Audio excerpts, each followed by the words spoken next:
From the disturbing plot of Capellanos in Season 13 to the jaw-dropping reveal in Heathridge Manor back in Season 7, these are Criminal Minds' most shocking scenes of all time. Now, anyone who's been following the show for a while can tell you the writers don't play around when it comes to the storyline. Each episode is more traumatic than the last, and the disturbing plot of Capellanos in Season 13 blew the audience's mind away.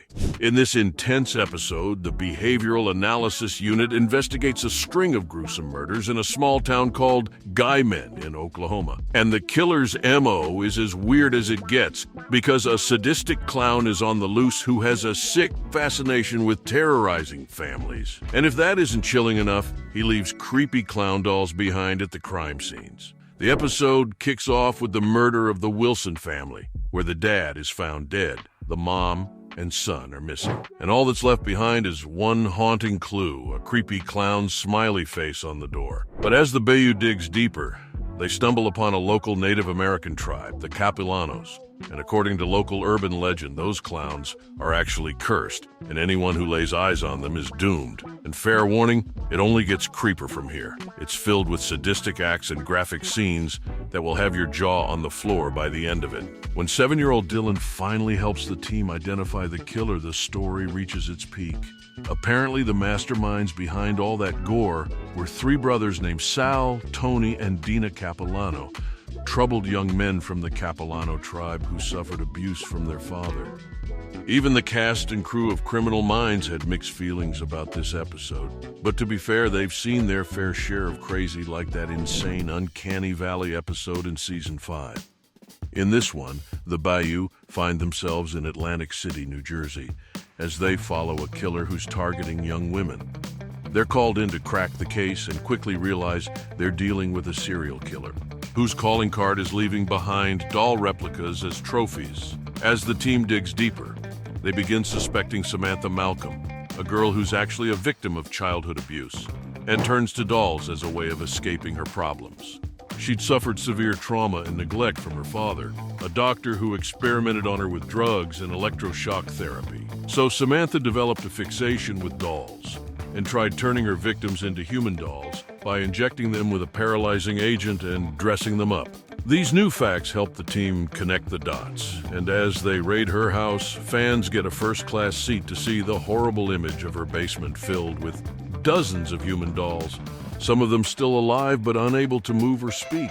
They also find Samantha's father, Dr. Arthur Malcolm, who'd been missing for years, strapped to a bed and hooked to machines that kept him in a vegetative state. She'd been torturing him as revenge for what he did to her. Thankfully, the Beau arrives just in time to rescue him and stop Samantha. But Criminal Minds writers weren't done with the doll trope just yet, because the lesson episode in Season 8 took fans on a roller coaster journey. The BU's forced to go head-to-head with one of the most disgusting killers on the show as they head to Arizona to investigate a series of ritualistic murders in which 2 men are found dead wrapped in a box with multiple broken joints, and their hair dyed black. The autopsies reveal that each person was hung multiple times, and with the girlfriend of one of the young male victims, Connie Foster, also missing. It's a race against time for the Bayou. The team thinks the killer's holding her and looking for the perfect match for her. But when a father and son go missing, Reed develops a different theory that suggests the killer might be putting on a particular type of show,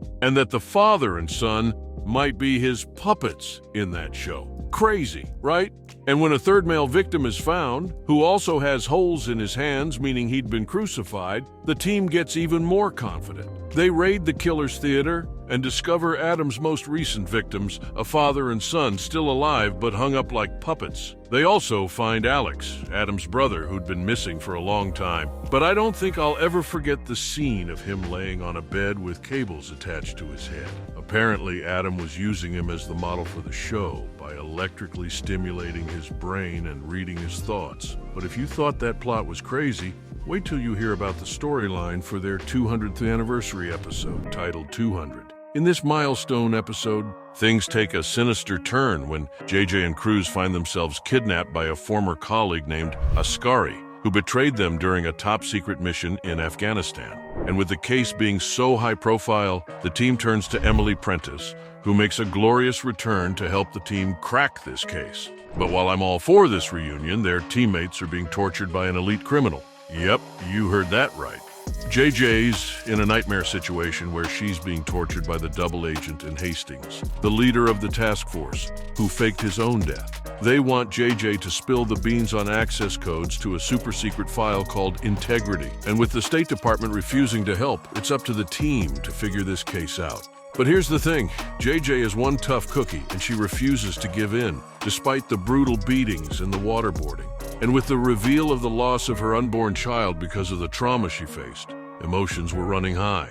The suspense, action, and emotional depth had viewers on the edge of their seats, and it's one of the best episodes put out by the show's creator, Jeff Davis, who wanted to mark this special milestone by honoring one of the original characters and going into her backstory. But even then, my personal favorite has to be Saturday, the 4th episode of Season 15. Now, I won't deny that Season 15's filled with some amazing content, but there's a different vibe seeing Bo in action this time. Plus, the killer's iconic. The episode follows the Bo as they enjoy a day off in different ways. Rossi and Prentice help Simmons assemble a new crib for his baby. Garcia leads a hacking competition. Reed strikes up a conversation with a woman named Maxine. And JJ, Alves, and Lewis help Garcia with a cyberstalking case. Sounds pretty normal, right? One of the young women, Elizabeth, approaches Garcia for assistance during the hackathon. And we quickly find out that she's being stalked. Garcia reaches out to the team, who rushes in to help. And after running around and looking for clues, Garcia comes to the conclusion that Billy Haynes is the man they're looking for.